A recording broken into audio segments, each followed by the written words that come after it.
महिमा तेरी करे अपार। हे बाबा की लाडली बेटी जीत लिया तुमने संसार।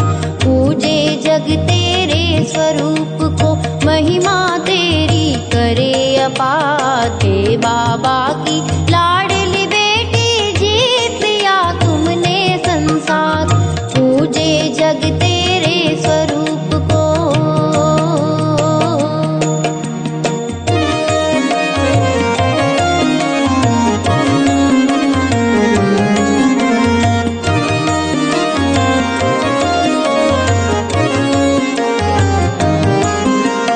तुम जगदम्बा सरस्वती तुम घर घर में पूजी जाती।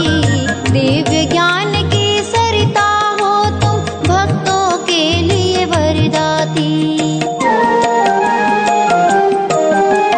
तुम जगदम्बा सरस्वती तुम घर घर में पूजी जाती। दिव्य ज्ञान की सरिता हो तुम भक्तों के लिए वरदाती। तेरी ज्योत जलाकर दुनिया शीश झुकाए बारंबार। हे बाबा की लाडली बेटी जीत लिया तुमने संसार। पूजे जग तेरे स्वरूप को महिमा तेरी करे अपार। हे बाबा की लाडली बेटी जीत लिया तुमने संसार। पूजे जग तेरे स्वरूप को।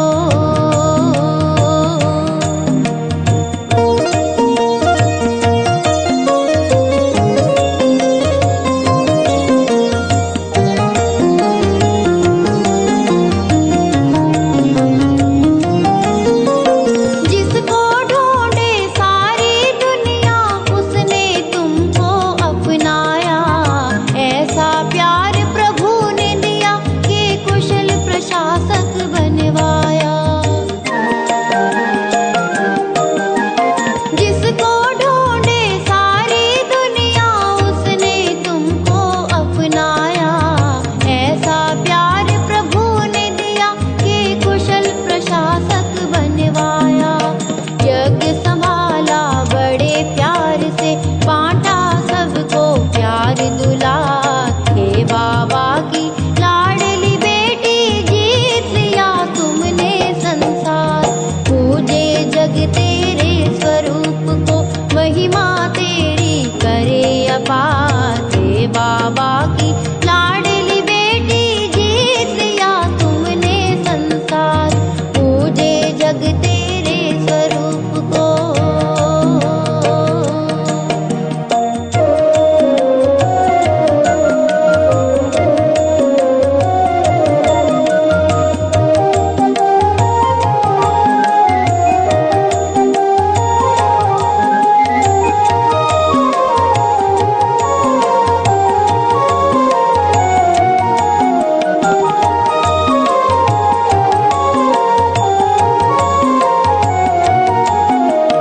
तुम ममता की मूरत मम्मा न्यारी सीरत वाली हो। ब्रह्मा बाबा की बगिया की सबसे ऊंची डाली हो।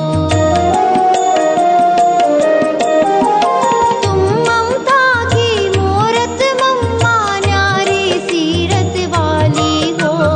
ब्रह्मा बाबा की बगिया की सबसे ऊंची डाली हो। कर्म तुम्हारे करते प्रेरित बहती आज तेरी यशधार। हे बाबा की लाडली बेटी जीत लिया तुमने संसार। पूजे जग तेरे स्वरूप को महिमा तेरी करे अपार। हे बाबा की लाडली बेटी जीत लिया तुमने संसार। पूजे जग तेरे स्वरूप को। पूजे जग तेरे स्वरूप को। पूजे जग तेरे स्वरूप। मातेश्वरी रिवाइज 27 जून 64 की मुरली। मातेश्वरी जी के पुण्य स्मृति दिवस पर क्लास में सुनाने के लिए जगदम्बा सरस्वती जी के मधुर महावाक्यों। गीत है छोड़ दे जग से नाते। अगर हम जग से नाते ही छोड़ दे तो फिर जग काहे के लिए ही। अगर नाते ही तोड़ने की बात है तो फिर यह संबंध बनाया है क्यों। पति पत्नी बाप बेटा राजा प्रजा आदि आदि अनेक अनेक जो संबंध है ये सब भगवान ने रचे हैं, ऐसे कहते हैं ना। तो जब भगवान ने रचे हैं तो फिर क्यों कहते हैं छोड़ो, या फिर यह गीत ही रंग है। भगवान ने कौन सा जग रचा, जग कहो दुनिया कहो, जब भगवान ने रची वो ऐसी दुनिया थोड़ी रची जो छोड़नी पड़े। अभी के जो संबंध है वह नहीं रचे। अभी इस जग में देखो तुम्हारे नाते कैसे हो गए हैं। कर्म के कारण तम प्रधानता में आते आते क्या हो गए, कर्म के बंधन एक दो को काटते रहते हैं। सभी नाते इस कर्म के हिसाब में तम प्रधानता में आकर के एक दो को दुख देते और लेते रहते हैं। भगवान खुद कहते हैं मैंने तो तुम्हारे यह दुख के संबंध नहीं बनाए हैं। मैंने जो तुम्हारा संबंध जोड़ा था वह बंधन नहीं था। मैंने तुम्हारा श्रेष्ठ संबंध जोड़ा था, उसी संबंध में तुम सदा सुखी थे। तुम्हारे सब नाते बहुत स्वच्छ थे। इसीलिए याद करते हो ना, राम राजा राम प्रजा राम साहूकार है। बसे नगरी जिए दाता धर्म का उपकार है। उसको कहते थे गृहस्थ धर्म। धर्म पति धर्म पत्नी धर्म के नाम से है ना, परंतु अभी तो वह धर्म का संबंध नहीं है, प्रैक्टिकल वह जीवन नहीं रही है। इसलिए बाप कहते हैं यह जो तुमने अपना जग बना दिया है उस जग के जो नाते हैं वह बिगड़ गए हैं। मैंने जो जग बनाया था उसमें तुम्हारे नाते कितने अच्छे थे, कितने प्रिय थे, कितना एक दो को सुख देने वाले थे। नाते तो जरूर थे, ऐसे नहीं कि भगवान ने नाते नहीं रचे।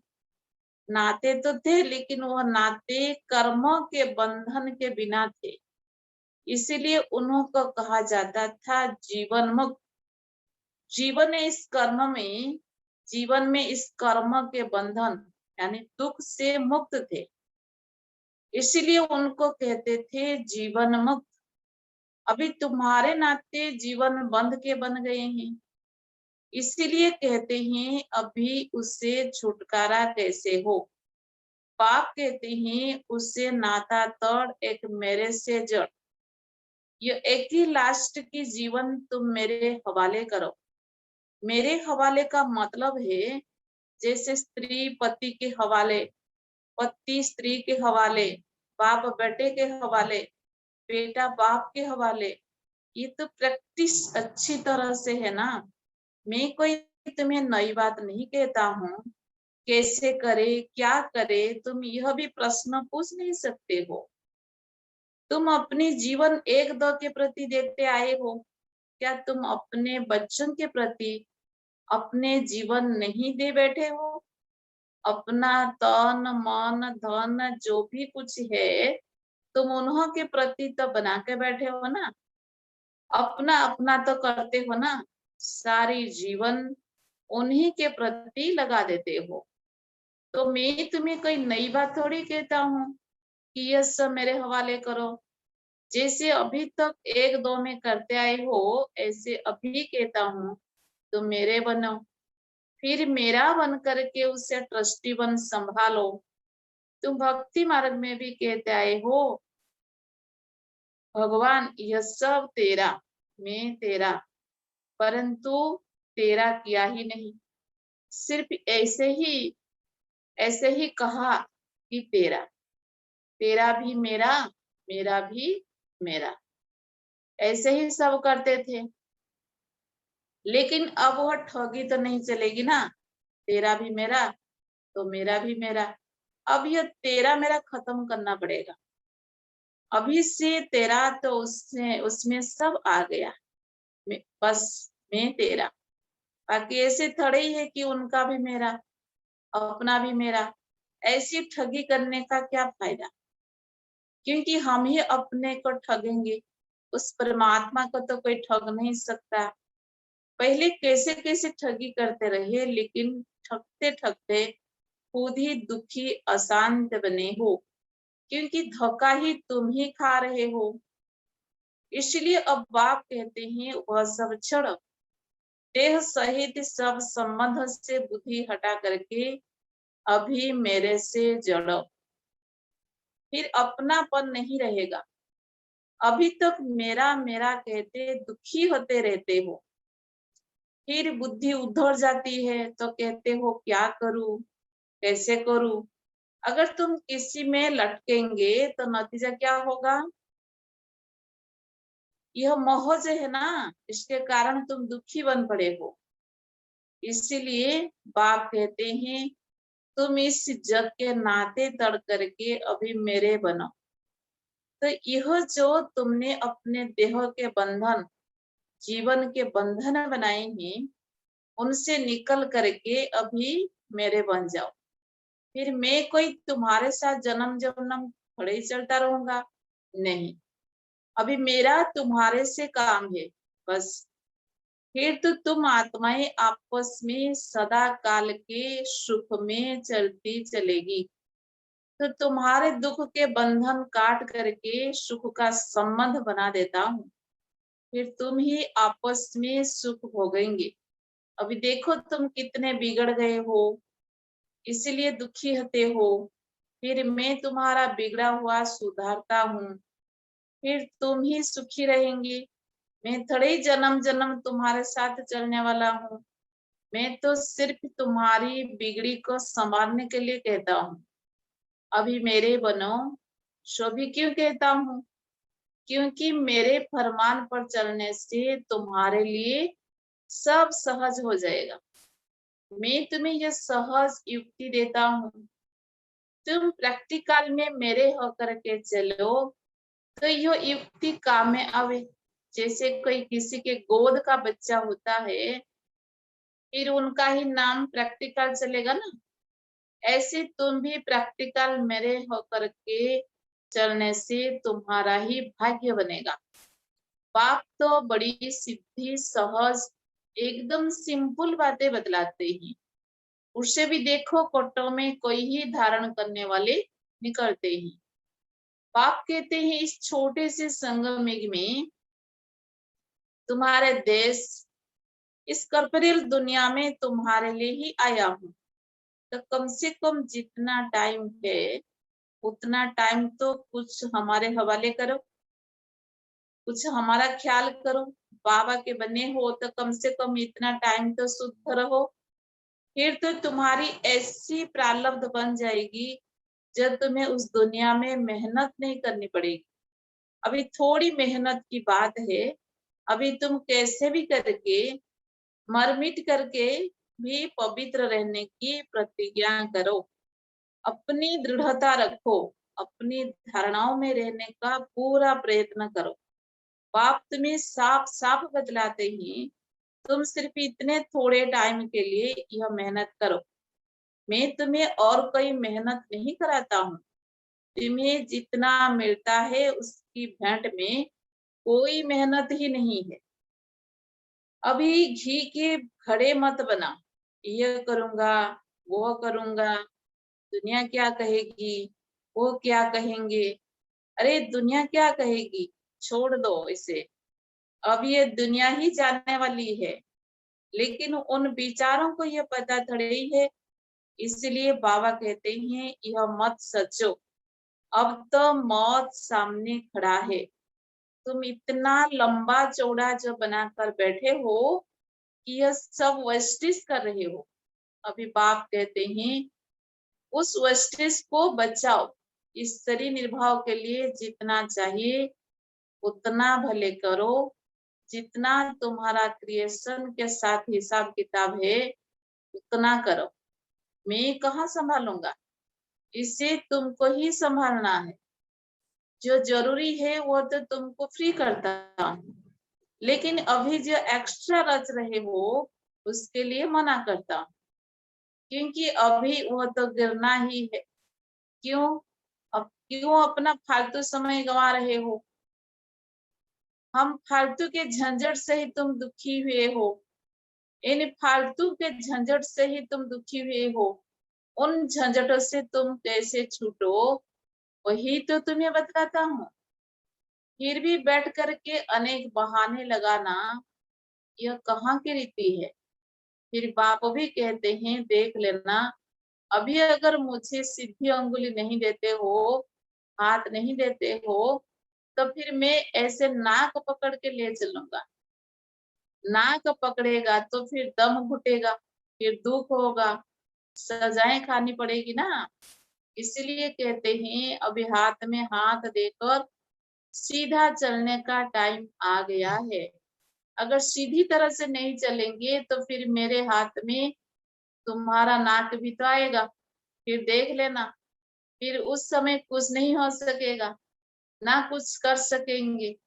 इसलिए बाप कहते हैं बच्चे, अब तुम मेरे होकर के मेरे पास आकर के मेरी बात को सुन करके अगर फिर भी कुछ नहीं किया तो उनके लिए बहुत कड़ी सजाएं हैं। इसलिए जिन विचारों को पता नहीं उनकी तो बात अलग है, बाकी जिन्हों को पता है, जो बैठ के सुन के फिर इन्हीं बातों में गफलत की, तो उनकी तो खैर नहीं। जैसे 10 गुना फायदा वैसे 10 गुना नुकसान होगा। तब कहते हैं अपने नुकसान को, घाटे को अच्छी तरह से समझो। अच्छी तरह से कुछ तो अपनी बुद्धि खलो। अभी बाप से बुद्धि अगर लगाएंगे तो ताकत मिलेगी। तो इन सभी बातों को समझो, भूलो मत। अभी ये जो समय चल रहा है इसे पहचानो, जरा आंखें खोलो, बुद्धि खोलो और समय का पूरा फायदा लो। अपनी पूरी तकदीर जगाओ। कहते भी है जैसा संग वैसा रंग होता है। इसीलिए जिसमें अभी वो धारणा पूरी नहीं होगी तो माया के संग का रंग लग जाएगा। तब तक कहते हैं योर न इविल, शी न इविल, टक न इविल। कोई ऐसे इविल से हैं जो यहाँ भी कईयों को छोड़ते नहीं है, फिर एक दो के संगदस में आ जाते हैं। तो कहते हैं ऐसे संगदस से बचे रहो, ऐसे मत सोचो कि संगदस बाहर है, यहाँ नहीं है। नहीं, यहाँ भी वो घूमते रहते हैं, क्योंकि उनका राज्य है ना। इसीलिए बाप कहते हैं अच्छी तरह से कवच पहन कर रहो। कवच होगा तो उसकी गोली लगेगी नहीं। योग का कवच है, ज्ञान की तलवार है।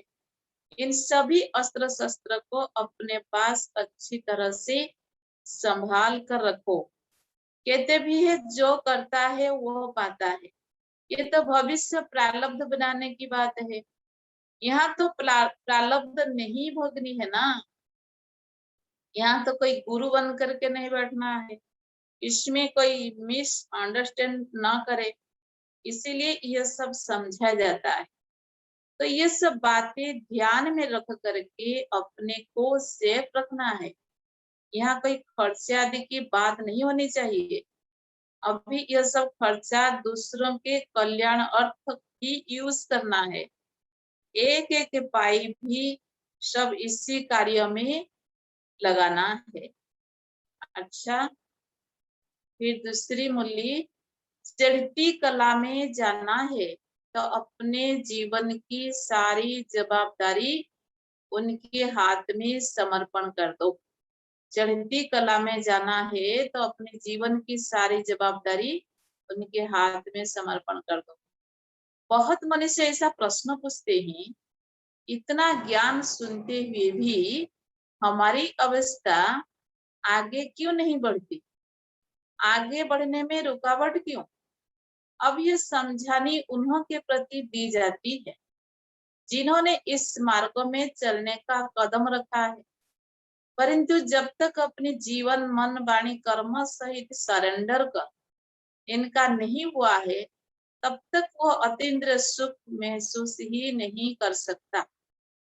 यह एक ईश्वरीय लॉ है।